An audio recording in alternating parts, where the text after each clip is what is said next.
I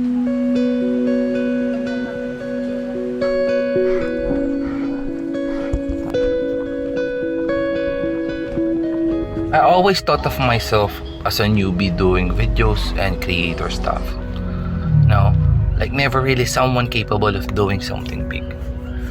Just a guy who loves to shoot videos and hopes that someday one of them would get enough traction to let me do this full time.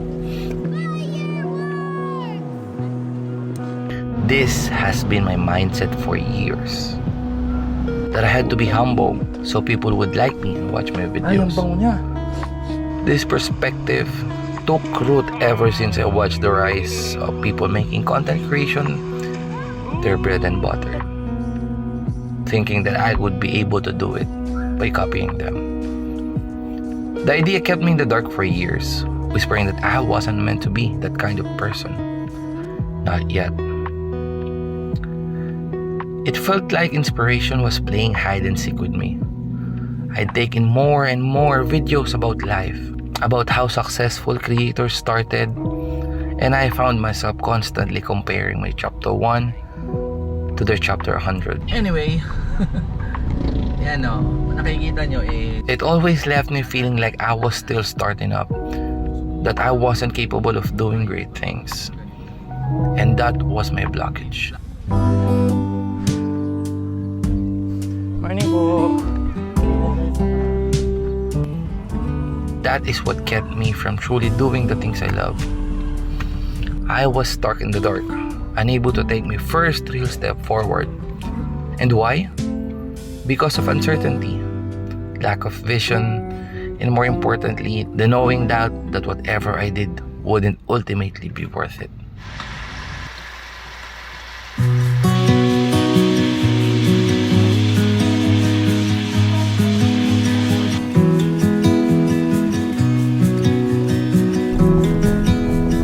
But instead of letting those thoughts lead me, I think it was time to make a change.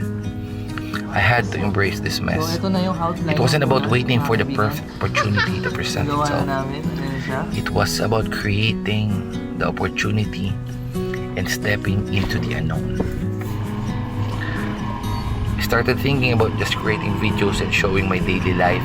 No plans, no script, just raw and unfiltered videos. The plan sounds simple. Post a video once a week for the next 8 weeks. How hard could it be? At first, pakiramdam ko puta, parang tamad na tamad ka.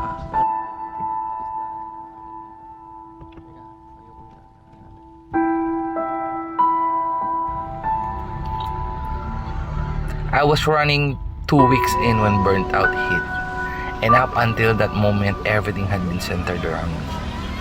It led me to a lonely, isolated place. I had been non-stop with little to no results, and I was completely depleted. In the solace and silence, I came face to face with the old motivations. Why am I doing this? And who am I doing this for? I was cleaning my table and saw my old notebook when I was starting out as a freelancer. And that's when it hit me. Where did my confidence go? My drive to be the best, or was the old me? I realized my reasonings weren't fueled by the desire to achieve something great because I loved it. It was to prove to others and myself that I was something more than my own perceived thoughts. I was too obsessed with having a great, humble story that I lost myself. I know some of you have felt the same pressure. The need to project humility because you're just still starting up. But embracing that just starting out mindset was a performance for the internet.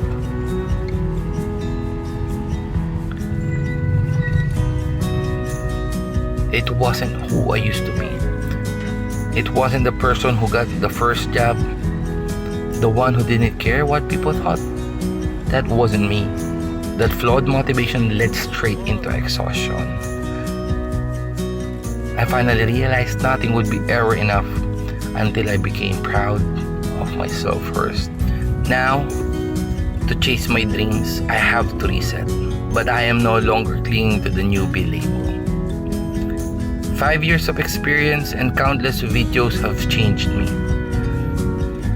I am a filmmaker because I create, not because of a follower count. I'm doing this because I love telling stories, pure and simple. And with that, thank you for watching, everyone.